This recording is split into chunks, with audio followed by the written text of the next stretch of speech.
Hello class 8. Today we are going to study chapter number 7 in your English Honeydew, a visit to Cambridge. Children, this is the story about the interview of Stephen Hawking, who was a paralyzed astrophysicist, and one author whose name was Firdaus Kanga, who is also a disabled person, and he took this interview of Mr. Stephen Hawkins, and he shares his experience with Mr. Hawkins and said and told about many more things about his virtue, about his like and dislikes, and about his story, about the braveness and his struggle, everything. Okay, so let me study about this. This is a story of a meeting between two extraordinary people, both of them disabled or differently abled, as we know. Say, Stephen Hawking is one of the greatest scientists of our time. He suffers from a form of paralysis that confines him to a wheelchair and allows him to speak only by punching buttons on a computer. He speaks for him in a machine-like voice. Firdaus Kanga is a writer and journalist who lives and works in Mumbai. Kanga was born with brittle bones that tended to break easily. When he was a child, like Hawkins, Kanga moved around in a wheelchair. The two great men exchanged thoughts on what it means to live life in a wheelchair, on how the so-called normal people react to the disabled. बच्चों, इस पूरी story में मैंने जैसे कि आपको पहले बताया, स्टीफन हॉकिंस के साथ एक इंटरव्यू है, और स्टीफन हॉकिंस का इंटरव्यू लिया है फिरदौस कांगा नाम के एक राइटर ने, जो कि खुद भी डिसेबल्ड हैं, और वो मुंबई में काम करते हैं। और जब वो छोटे बच्चे थे तभी उनकी जो बोन्स, उनको प्रॉब्लम थी जिसको बोलते हैं ब्रिटल बोन्स, इसमें जो व्यक्ति की जो हड्डियाँ होती हैं वो बहुत ब्रिटल हो जाती है, उसमें कैल्शियम का लेवल कम हो जाता है। इस वजह से उसमें वीकनेस हो जाती है और वो हड्डियाँ जो है बहुत ही डेलिकेट हो जाती है। इसकी वजह से पैरालिसिस भी हो सकती है, और जनरली ऐसा व्यक्ति जो है वो पैरालाइज हो जाता है, व्हील चेयर पर रहता है, उसकी टाँगें काम नहीं करती। तो इसी प्रकार से जो जाते हैं और स्टीफन हॉकिंस का एक इंटरव्यू लेते हैं, जिसमें स्टीफन हॉकिंस को वो अपने से ज़्यादा डिसेबल्ड देखते हैं। फिर भी उसके बावजूद भी जो स्टीफन हॉकिंस के अंदर इतनी अच्छी स्पिरिट है काम करने को लेकर के, कि वो पूरा उनका शरीर जो है वो 99% डिसेबल्ड है, 99% पैरालाइज्ड है। वो बात नहीं कर सकते और अपना हेड भी मूव नहीं कर सकते। बस खाली उनकी जो उंगलियां हैं थोड़ा बहुत मूवमेंट करती है, और उसी उंगलियों के ही मूवमेंट में एक उंगली को वो टैपर करते हैं कंप्यूटर की स्क्रीन पर और उसके कंप्यूटर माउस पर, और उस तरीके से जो कंप्यूटर पे उनकी जो सारी बातें हैं वो लिख के आती हैं, और उसी से वो अपनी बातों को भी टाइप करके भेज देते हैं। तो इस तरीके से उनका मैसेज करने का तरीका बड़ा यूनिक है। इसी के बारे में बताया गया है इसमें। बाकी में स्टीफन हॉकिंस ने कभी भी अपनी कहते हैं कि होप को नहीं खोया, और उनकी स्पिरिट हमेशा जागती रही जीने की इच्छा को लेकर के, और वो जीने की इच्छा को जगाए हुए उन्होंने बहुत सारे काम कर डाले। इसी के बारे में थोड़ा सा ये एक इंटरव्यू का पैसेज है, तो इसलिए मैं पढ़ती हूँ आपके लिए। Cambridge was my metaphor for England, and it was strange that when I left it had become altogether something else because I had met Stephen Hawkins there. फिरदौस कांगा जो राइटर हैं वो कहते हैं कि मैं जब कैम्ब्रिज मैंने छोड़ा, तो कैम्ब्रिज जो है जस्ट मेरे लिए जैसे एक, आप सभी के लिए भी है कि कैम्ब्रिज का मतलब ही है इंग्लैंड। तो कैम्ब्रिज जो इंग्लैंड का एक रूपक अलंकार है, वो मेरे लिए बहुत ही अजनबी शहर था। क्यों? क्योंकि जब मैंने उसको ऑलरेडी उसको छोड़ दिया था, तो मैं वहाँ पर सबसे पहले जब पहुँचा तो स्टीफन हॉकिंग से मिलता हूँ। कैम्ब्रिज में जब फिरदौस कांगा जाते हैं तो वहाँ पर स्टीफन हॉकिंग से मिले थे। It was on a walking tour through Cambridge, और वो कैम्ब्रिज में एक वॉकिंग टूर पर निकले तो उन्होंने देखा कि that a guide mentioned Stephen Hawkins poor man. तो एक गाइड ने उनको स्टीफन हॉकिंस के बारे में बताते हुए कहा कि वो बहुत ही बेचारे इंसान हैं। क्यों? क्योंकि वो कम्प्लीटली डिसेबल्ड है, और यद्यपि वो बहुत ज़्यादा सक्सेसफुल हैं, और ही इज़ अ वर्दी सक्सेसर टू आइजैक न्यूटन। कहते हैं कि उनको आइजैक न्यूटन के समय का उत्तराधिकारी भी समझा जाता था, but whose chair he as at the university. लेकिन उनको ये भी कहा जाता है कि यूनिवर्सिटी जो कैम्ब्रिज यूनिवर्सिटी है उसमें जो जिस चेयर को उन्होंने प्राप्त किया है उस पर कभी आइजैक न्यूटन बैठा करते थे। तो इतनी बड़ी पदवी उनको मिली थी, और फिर भी वो कम्प्लीटली डिसेबल्ड पर्सन है। तो उनकी डिसेबिलिटी को देखते हुए व्यक्ति उनको बोलता है कि वो बहुत पुअर मैन। तो आगे कहते हैं, and I started because I had quite forgotten that this most brilliant and completely paralysed and astrophysicist. लेखक कहते हैं कि मैं जब आगे बढ़ा तो मैंने इस चीज़ को ध्यान दिया कि वो बहुत ही ब्रिलियंट हैं और कम्प्लीटली हालांकि पैरालाइज एस्ट्रोफिजिस्ट हैं, तो उनकी एबिलिटी को लोग ध्यान न रख करके उनकी पैरालिसिस पे ज़्यादा ध्यान देते हैं, और वो ये भूल जाते हैं कि इस व्यक्ति के पास भले ही डिसेबिलिटी है लेकिन ये एस्ट्रोफिजिस्ट भी तो है। तो ये बात मुझे ध्यान आई जब उस व्यक्ति ने उसको बेचारा बोला। But the author of a brief history of time, one of the biggest best sellers ever, lived there. लेकिन उनकी जो ब्रीफ हिस्ट्री ऑफ टाइम एक बुक लिखी गई है, वो इस समय बेस्ट सेलर्स बुक में मानी जाती है, और उनमें उस बुक के अंदर उनकी बायोग्राफी लिखी हुई है। आगे है, when the walking tour was done, जब लेखक आगे बोलते हैं कि जब उनका वॉकिंग टूर हो गया, I rushed to a phone booth, तो वो जल्दी से एक फ़ोन बूथ की तरफ भागे, and almost hearing the cord so it could reach me outside, और उसके बाद में उन्होंने वहाँ से उसको फ़ोन को उठाया, फ़ोन उठाते हुए उसको बाहर बूथ की तरफ बाहर ले आते हैं, फ़ोन स्टीफन हॉकिंस हाउस, और वो फ़ोन जो है उनको स्टीफन हॉकिंस के हाउस से आ रहा होता है। There was his assistant on the line, और उस लाइन पर उनका असिस्टेंट बात कर रहा होता है। कहता है कि and I told him I had come in a wheel chair from India.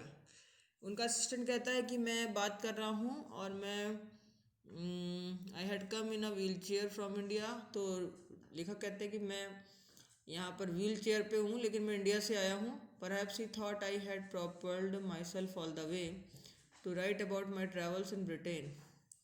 I had to see professor Hawkins even 10 minutes would to do. और लेखक बोलते हैं उससे, उसके असिस्टेंट से, स्टीफन हॉकिंस के, कि मुझे केवल स्टीफन हॉकिंस के साथ 10 मिनट दे दीजिए, और 10 मिनट से लेकर के आधे घंटे तक मैं उनसे बातचीत करूँगा, यानी कि 33 से 4 तक बस। And suddenly I felt weak all over, growing up disabled. तभी मैंने इनको फील किया कि वो तो बहुत ही वीक है, ग्रोइंग अप डिसेबल्ड, वो छोटे पर से जब उनका पालन पोषण हुआ तभी से वो डिसेबल्ड थे। You get fed up with people asking you to be brave, तो उनके बारे में ये कहना कि वो बहुत ब्रेव है, इसी से लोग थक जाया करते होंगे। इसका मतलब ये हुआ कि as if you have a courage account, यानी कि अगर उनके साहस को देखा जाए तो on which you are too lazy to draw a cheque. कहने का मतलब है कि अगर उनके साहस को देखा जाए तो आपको ये लगेगा कि नहीं, सब कुछ उनके साहस के आगे बहुत छोटा है। The only thing that makes you stronger is seeing somebody like you. हर चीज़ छोटी पड़ जाती है अगर आपको कोई ये कहे कि हम आपको बहुत पसंद करते हैं। क्यों? क्योंकि आपके जैसा स्ट्रोंगर व्यक्ति मैंने नहीं देखा। अचीविंग समथिंग ह्यूज, और उन्होंने वो स्ट्रॉन्गेस्ट उनकी ऐसे दिखती है स्ट्रॉन्गरनेस कि उन्होंने अपनी लाइफ में कुछ बड़ी पदवी प्राप्त की है, बड़ा पद प्राप्त किया है अपनी मेहनत से। Then you know how much is possible and you reach out further than you ever thought you could. तब तुम्हें पता चलेगा कि हाँ, हर चीज़ संभव है, और अभी भी बहुत कुछ आपकी बस के बाहर है, लेकिन उसके बावजूद भी आप ये समझ सकते हैं कि वो जो बस के बाहर चीज़ है वो भी आप कभी ना कभी अचीव कर सकते हैं। I haven't been brave said his disembodied computer voice. उन्होंने कंप्यूटर वॉइस में अपनी बोला कि मैं कभी भी ब्रेव नहीं था। अगली आफ्टर उन्होंने बताया, I have had no choice, but मेरे पास इसके सिवा कोई चॉइस भी नहीं थी। And surely I wanted to say living creatively with the reality of his disintegrating body was a choice. तो इसमें कहते हैं कि स्टीफन हॉकिंस कि मेरे पास कोई ऑप्शन ही नहीं था कि या तो मैं अपनी लाइफ को ऐसे ही जी के, या तो मैं जिंदा लाश की तरह पड़ा रहता, और या फिर मैं उस जिंदा लाश वाले जीवन से एक अच्छी सी स्पिरिट को उठाकर अपने माइंड में भर लूँ, और उसके बाद पूरी स्पिरिट से, पूरे जोश खरोश से हर एक डिसेबिलिटी को पार करते हुए कुछ ना कुछ करके दिखा दूँ। तो उन्होंने कहा कि मैंने इसीलिए उस चॉइस को चुना जो कि मेरी डिसइंटीग्रेटिंग बॉडी को रिप्रेजेंट भी करे, तो उसकी वो जीवन के सत्य को देखे और जीवन के सत्य में उस भी क्रिएटिविटी लाने की कोशिश करे। But I kept quiet because I felt guilty every time I spoke to him. लेकिन लेखक कहते हैं कि सच बताऊं मैं बहुत चुप रहा, क्योंकि मुझे हर समय जब भी मैं उनसे बात करता था मुझे बड़ी गिल्टी फील हो रही थी। क्यों? क्योंकि मैं सोचता था ये व्यक्ति कैसे जवाब दे रहा है, किस तरीके से, मैं मतलब मुझे मेरे मन में एक सस्पिशन सा बना हुआ था। फोर्सिंग हिम टू रिस्पॉन्ड, कि मैं उनसे जो बात पूछता था कि क्या ये ऐसा हो सकता है, तो वो उस बात पर फोर्स करके रिस्पॉन्ड करते थे। There he was tapping at the little switch in his hand, और उस रिस्पॉन्स को दिखाने के लिए वो करते उनके हाथ में एक छोटा सा स्विच लगा हुआ था, उस पर टैपिंग करते थे वो। तो ऐसे ऐसे करके टैप करते थे, तो उससे पता लगता है कि हाँ इनके अंदर कोई मूवमेंट हो रहा है, कोई रिस्पॉन्स दे रहा है। Trying to find the words on the computer, और वो अपने उनके दिमाग से इस टैपिंग के थ्रू जो भी वो सोचते थे और वो भेजते थे, वो जो उनका माइंड सोचता था वही चीज़ कंप्यूटर की स्क्रीन पे आ जाया करती थी, with the only bit of movement left to him. His long pale fingers, मतलब उनकी जो लंबी पेल फिंगर्स थी उनके थ्रू टैपिंग करके जो कुछ भी बताते थे वो सब उस पर लिख जाया करता था। Every so often his eyes would shut in this shut in frustrated exhaustion. मुझे उनकी आंखों में बहुत ज़्यादा निराशा दिखी, लेकिन एंड सिटिंग अपोजिट हिम, लेकिन वो मुझे मेरे सामने बैठे रहे, तो मुझे ऐसा लग रहा था कहीं ऐसा ना हो मेरी आंखों में अपने प्रति निराशा देकर के वो कहीं मुझसे गुस्सा ना हो जाए। इस वजह से मैं अपने माइंड को बड़ा बायंट रखता था, बहुत ही ब्रॉड माइंडेड दिखाते हुए, हर एक चीज़ के बारे में सोचते हुए। मैंने उनके सामने कभी भी ऐसा फील नहीं उनको करने दिया कि मैं उनके बारे में गलत सोच रहा हूँ, या मैं उनके बारे में बहुत ही ज़्यादा दयापूर्ण सोच रहा हूँ। A lot of people seem to think that disabled people are chronically unhappy. बहुत सारे लोगों का ये सोचना होता है कि जो डिसेबल्ड पर्सन होते हैं, विकलांग व्यक्ति होते हैं, वो अक्सर अनहैप्पी रहते हैं, क्योंकि वो अक्सर अपनी शरीर की कमी से बहुत नाखुश रहते हैं, और वो कहीं ना कहीं इन्फीरियरिटी कॉम्प्लेक्स होता है उनके अंदर कि हमारे पास ये चीज़ नहीं है। But I sad I know that's not true my self. लेकिन सच में बताऊँ, मैं अपने केस में बताता हूँ आपको, मैं अपने आप बारे में ऐसा नहीं कभी सोचता। Are you often laughing inside, आप भले ही ये मुझ पर हंसें, लेकिन मैं हमेशा खुश रहने की कोशिश करता हूँ। About 3 minutes later he responded, लगभग 3 मिनट तक उन्होंने रिस्पॉन्स किया, और मैंने पाया कि I find it amusing when people patronise me. About 3 minutes later he responded, I find it amusing when people patronize me. हर एक तीसरे मिनट के बाद मैंने देखा कि वो रिस्पॉन्ड करते थे और लोग उनसे, और मैंने पाया कि वो जब लोगों से इंटरेक्ट करते थे तो बहुत खुश होते थे। And do you find it annoying when someone like me comes and disturb you in your work. और आपको पता है कि अगर मुझे बड़ा गुस्सा आता है जब कोई व्यक्ति मुझे लाइक कर रहा हो और उसमें कोई दूसरा व्यक्ति मुझे डिस्टर्ब कर रहा हो। द आंसर फ्लैश्ड यस, हाँ। उनके दिमाग में एकदम से कौन था, yes. Then he smiled is one way smile, उसके वो धीरे से मुस्कुराया, और वो जानते थे कि विदाउट बीइंग सेंटिमेंटल और silly that I was looking at one of the most beautiful man in the world. वो मुझे देख के ये सोच रहे थे कि हाँ ये मुझसे कुछ मिलके बहुत खुश है। First glimpse of him is shocking, पहली नज़र में मैंने उनको जब देखा तो मुझे ऐसा लगा कि यार ये तो बिल्कुल फोटोग्राफ की तरह है, जैसे पिक्चर में दिखते थे वैसे ही न्यूज़ मैगजीन्स में जैसे उनके बारे में छपता था, 3 डायमेंशनल उनकी इमेज बनती थी। उसके बाद मैंने देखा कि उनके जो हेड है वो ट्विस्टेड है, एक तरफ से मुड़ा हुआ है और कंधे पर झुका हुआ है। Torso shrunk inside the pale blue shirt, उसमें उन्होंने हल्की सी पेल ब्लू शर्ट पहन रखी है। द वास्टेड लेग्स, उनके पैर बिल्कुल काम नहीं करते, बिल्कुल पतले पतले से हैं, पोलियो जैसे हैं। You look at his eyes, उनकी आंखों में देखा तो ऐसा लग रहा था कि जैसे कुछ बोल रही हैं, उनकी आंखें बोल सकती हैं और वो लगातार कुछ कहने को तत्पर थी। And they are saying something huge and urgent, it is hard to tell what, but you are shaken because you have seen something you never thought could be seen. लेकिन उनके बारे में ये नहीं कहा जा सकता कि वो क्या सोच रहे थे, बट ये लगता था कि हाँ वो हमेशा कुछ सोच रहे होते थे, और सोच करके वो अपनी आंखों में ही अपनी बातों को व्यक्त कर देते थे। Before you like a lantern whose walls are worn so thin you glimpse only the light inside in the incandescent of a man.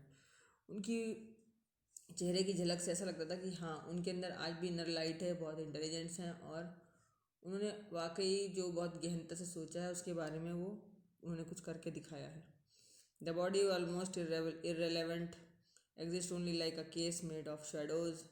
उनकी बॉडी वाकई इरेलीवेंट दिखती थी उनके साथ में, कि ऐसा व्यक्ति जो बहुत ही ज़्यादा माइंडेड है वो ऐसा कैसे दिख सकता है। But so that I no believer in internal soul, लेकिन मैं ये जानता हूँ कि वो एक अंतिम सत्य जो भगवान होता है उस ईश्वर में वो विश्वास करते थे, और know that is what each with each of us. वो सोचते कि हर एक व्यक्ति के साथ ईश्वर व्याप्त है, और जिसके अंदर कोई कमी भी है तो ईश्वर ने उसको इतनी शक्ति दी है कि वो जाके काम कर सकता है। What do you think is the best thing about being disabled, I had asked him earlier. मैंने उनसे पहले पूछा कि अच्छा ये बताओ आप किसी डिसेबल्ड पर्सन के बारे में क्या क्या सोचते हैं। I don't think there is anything good about being disabled. मैं सोचता हूँ कि कोई भी व्यक्ति डिसेबल्ड के बारे में बहुत अच्छे तो नहीं सोचता होगा, बट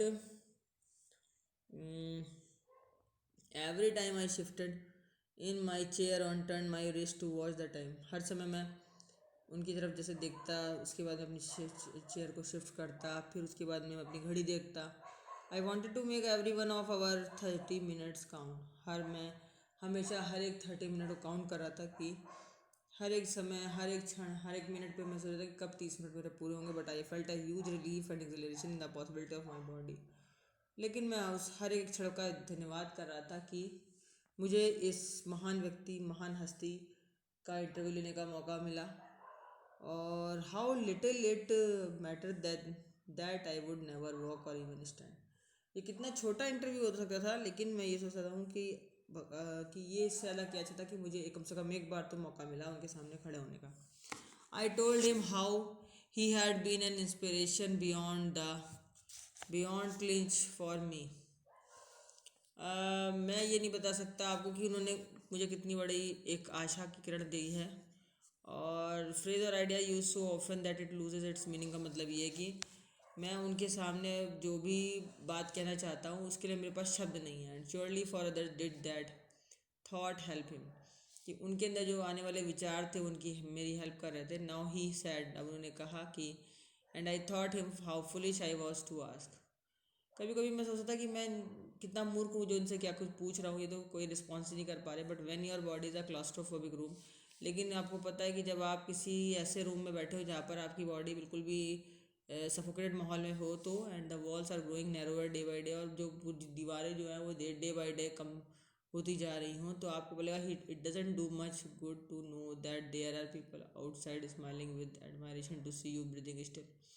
तो बजाय इससे कि कुछ आपके लिए अच्छा होगा, आप इतना जान लें कि हाँ, आपके बारे में जो लोग सोचते हैं वो अच्छे होंगे। और दूसरी बात है कि आप भगवान का हर समय शुक्रिया अदा करते रहिए कि आपकी सांस जब तक चल रही है तब तक आप सही हैं और लोगों को देख पा रहे हैं। Is there any advice you can give disabled people something that might help make life better. क्या आपके पास कोई सलाह है उस व्यक्ति को देने के लिए जो कि डिसेबल्ड पर्सन है, जो उसके लिए हेल्प कर सके। They should concentrate on what they are good at. वो सब अपने ऊपर कॉन्सेंट्रेट करते हैं और वो किस तरीके से काम करते हैं जो भी उनके लिए अच्छा होता है। I think things they like the disabled Olympics are a waste of time. I know what you mean. I remember, मैंने उनसे बोला कि आपको पता है डिसेबल्ड पर्सन का जो ओलंपिक है वो एकदम वेस्ट ऑफ टाइम है। उन्होंने उत्तर दिया हाँ yes, I remember the years I had spend trying to play up Spanish guitar considerably. मुझे याद है अच्छी तरीके से कि मैंने एक स्पेनिश गिटार बजाने की कोशिश की थी, वो मुझसे काफ़ी बड़ा था। And how gleefully I had an strange it one right.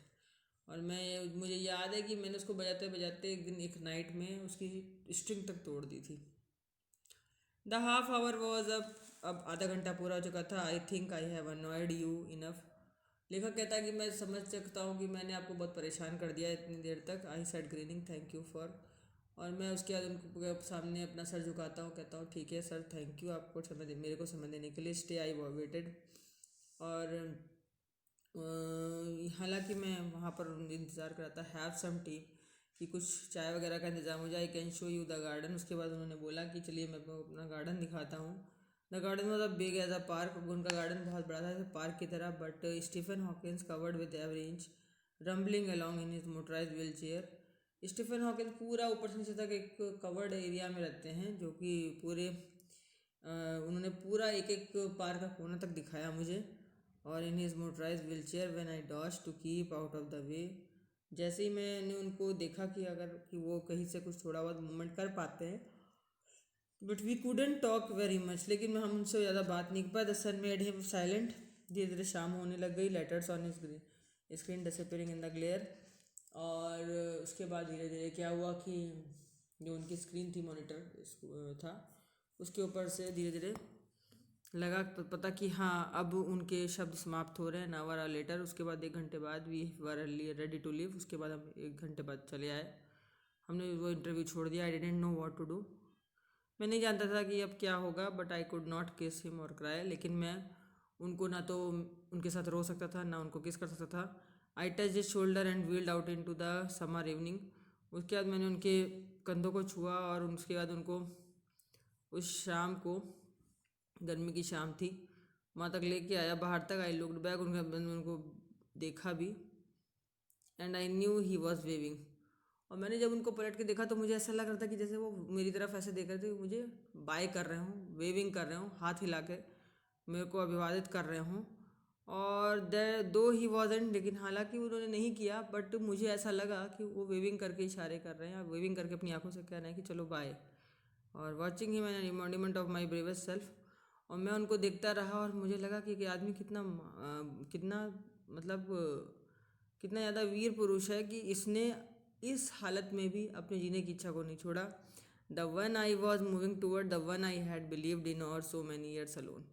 तो यानी कि जब कभी भी आप अपने आप से वादा करते हैं तो इसका मतलब है कि आप अपने ऊपर विश्वास करते हैं और आप अपनी ही स्पिरिट के द्वारा कुछ ना कुछ करना चाहते हैं।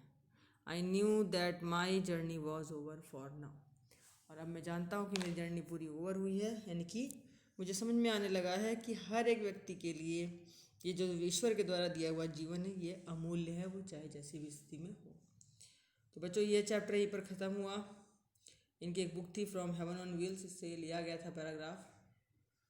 तो I hope that you will well enjoyed with this experience of Stephen Hawkins by the wording of Firdaus Kanga.